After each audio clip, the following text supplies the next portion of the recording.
I'm here today. I'm talking about Bedtime Bach. This was my first book.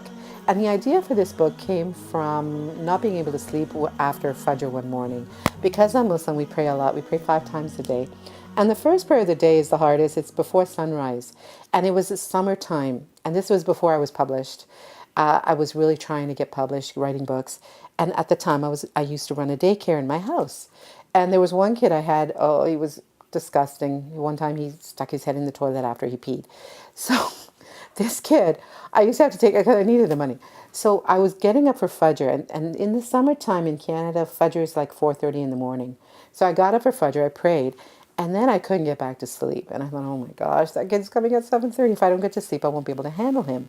So I tried counting sheep. And I made my mind all blank, and I imagined some sheep, and I imagined a fence, and I said, okay, sheep start jumping.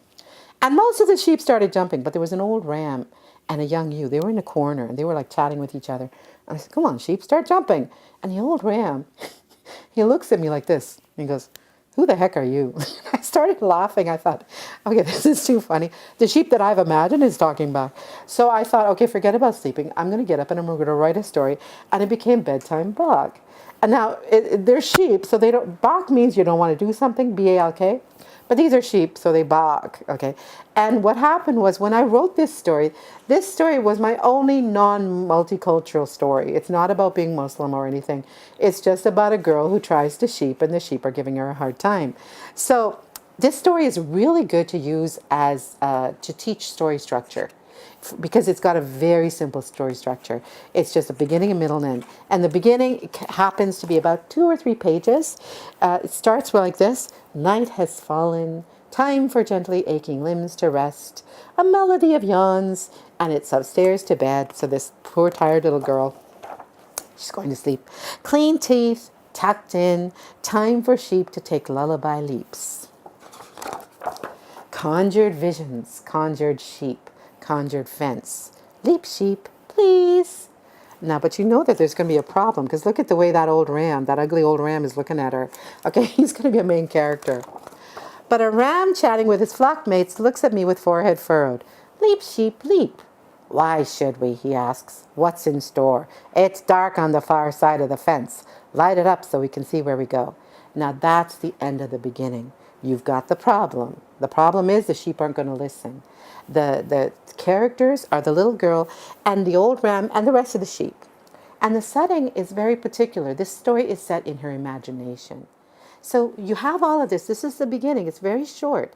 In the middle of a story, the problem has to get worse. And if the problem doesn't get worse, you've got a really lousy story. So now what you're going to find is that the problem actually gets worse. And most of the rest of the story is the middle. And the end of the story is the last page. It's just one page where the sheep are finally starting to listen to her.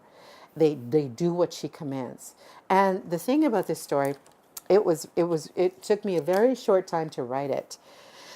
This is one of the shortest books I ever wrote. It was about 4 months, but it took me a very short time. The story, in terms of the structure of the story, it works. And the humor of the story, the problem just keeps getting worse until she takes a stand. It's kind of a story of empowerment. She has the power all along to make the sheep listen.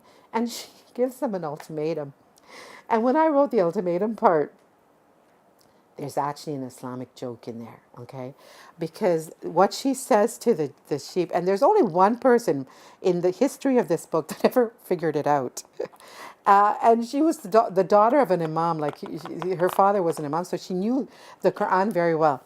And the joke is right on this page. She goes, listen, sheep, if you don't do what I say, I can make more sheep who will obey and be good, who will jump over my fence and do as they're told.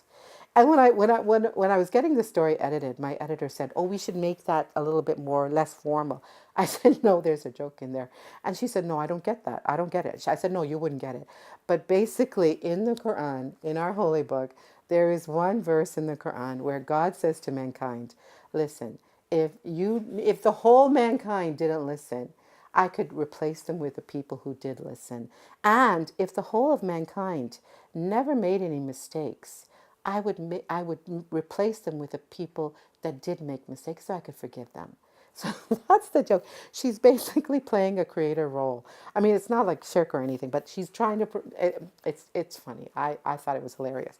So when I was writing it, I was laughing my head off at that point because yeah, she's basically their creator, and it's just a funny little story.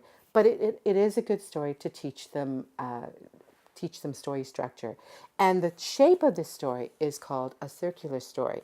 A circular story is where it starts in one place, it goes all the way around, and it comes right back to the beginning. And I hint at that with the language. The language at the end is very similar to the language at the beginning, only things have changed. Thank you for listening. And I hope you can use this in your classroom.